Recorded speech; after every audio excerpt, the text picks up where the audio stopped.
আসসালামু আলাইকুম। সবাই কেমন আছেন? আশা করি ভালো আছেন। তো আজকে নিয়ে আসলাম সৌদির আম। তো আজকে নিয়ে আসলাম সৌদির আম। দেখেন কত বড় বড় আম। তারপর একটা আম, এটা হচ্ছে এই আমের নাম জানি না কি আম। এটারে আমাদের বাংলাদেশে বলে যে লাল দেখা সিন্দুরি আম বলে। তো আম দেখে একটা কথা মনে পড়লো, বাহিরে বৃষ্টি।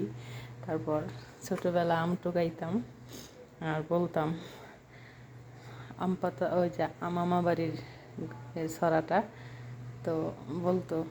তা আমি ওইরকম বলবো না। ঝড় আসিলে আমের দিনে আম কুড়াতে সুখ, আম খেলে বৃষ্টির দিনে চোখ ভরে আসে ঘুম। বুঝছেন? তো আম খাইলাম, এই আমটা খাইলাম, অনেক মধুর লাগলো, ভালোই লাগলো। তবে এটা একটু টক মিষ্টি। এই যে কাটি